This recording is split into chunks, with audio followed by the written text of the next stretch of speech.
नमस्कार। आज इस चैनल में मैं अनीता पंत आपका स्वागत करती हूँ। आज हम बात करेंगे महान लेखक मुंशी प्रेमचंद की कहानी नमक का दरोगा के किरदार वंशीधर की। यह कहानी कितने दशक पहले लिखी गई थी, लेकिन कई मामलों में आज भी सटीक लगती है। आज हमारे समाज में व्यापक स्तर पर ऊपरी कमाई को आत्मसात सा कर लिया गया है। भ्रष्टाचार के खिलाफ लड़ाइयाँ तो बहुत हुई, लेकिन भ्रष्टाचार पर अंकुश नहीं लगाया जा सका। तमाम क्षेत्रों में भ्रष्टाचार के बीच जब किसी ईमानदार अफसर या कर्मचारी की बात आती है तो खबर बन जाती है, भले ही उस ईमानदार के घर वाले भी ईमानदारी को पसंद ना कर रहे हो।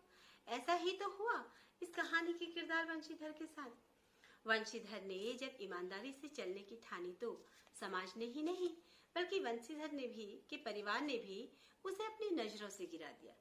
जब उसे नौकरी मिली तो परिवार ने ऊपरी आमदनी पर ध्यान देने के लिए खूब समझाया। प्रेमचंद जी ने अपनी इस कहानी में क्या खूब लिखा है। जब वंशीधर के पिता उसे समझाते हैं, बेटा घर की दुर्दशा देख रहे हो, ऋण के बोझ से दबे हुए हैं, लड़कियां हैं कि घास फूस की तरह बढ़ती जाती हैं, मैं कगारे का वृक्ष हो रहा हूँ, न जाने कब गिर पड़ूं, अब तुम ही घर के मालिक मुख्तार हो। पिता ने सीधे सीधे ऊपरी आमदनी पर ध्यान देने के लिए कहा। पिता ने कहा, नौकरी में ओहदे की ओर ध्यान मत देना, यह तो पीर का मजार है, निगाह चढ़ावे और चादर पर रखनी चाहिए। मासिक वेतन तो पूर्णमासी का चांद है जो एक दिन दिखाई देता है। ऊपरी आय बहता हुआ स्रोत है, प्यास सदैव इसी से बुझती है। अपने पिता के इन तर्कों के बाद भी वंशीधर ईमानदारी की राह पर चलने की जिद करता है और नौकरी करते वक्त यमुना नदी के पुल पर नमक की कालाबाजारी कराते जमींदार अलोपदीन को धर दबोचता है। अलोपदीन का अब तक किसी ने बाल बांका नहीं किया था। उसने घूस के रूप में 40,000 तक देने की कोशिश की, लेकिन वंशीधर नहीं झुके। आपको बता दें कि जिस कालखंड में कहानी लिखी गई थी, उस समय के 40,000 आज के 40 लाख से भी ऊपर होंगे। खैर, कहानी आगे बढ़ती है। वंशीधर ने कालाबाजारी के आरोप में अलोपदीन को हथकड़ी लगाने का आदेश दिया।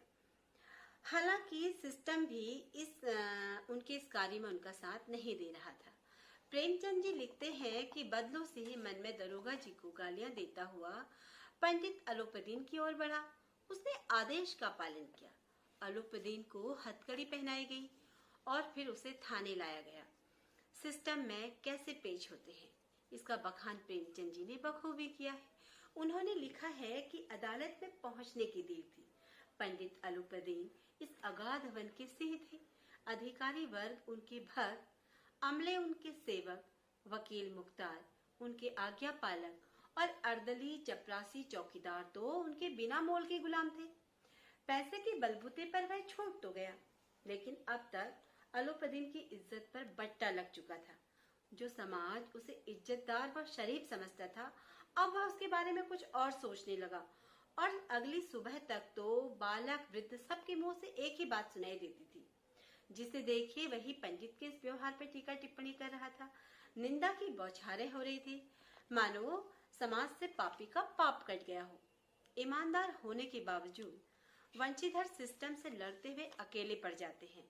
धन बल के प्रभाव से पंडित अलोपदीन ने दरोगा वंशीधर की नौकरी खत्म करा दी। नौकरी गंवा चुके दरोगा हताश व निराश मन से घर लौटे तो माता पिता ने भी उनको खूब झिड़कियां सुनाई, क्योंकि घर के सारे अरमान जो टूट चुके थे। जब पंडित अलोपदीन दरोगा के घर अपने यहाँ नौकरी का ऑफर लेकर जाते हैं तो उनके परिवार यानी वंशीधर के पिता की मनोदशा तो देखे। वंशीधर के पिता कहते हैं, हमारा भाग्योदय हुआ जो आपके चरण इस घर पर पधारे। आप हमारे पूज्य देवता हैं, आपको कौन सा मुंह दिखावें, मुंह में तो कालिख लगी हुई है। किंतु क्या करें, ये लड़का भागा कपूत है, नहीं तो आपसे क्यों मुंह छिपाना पड़ता।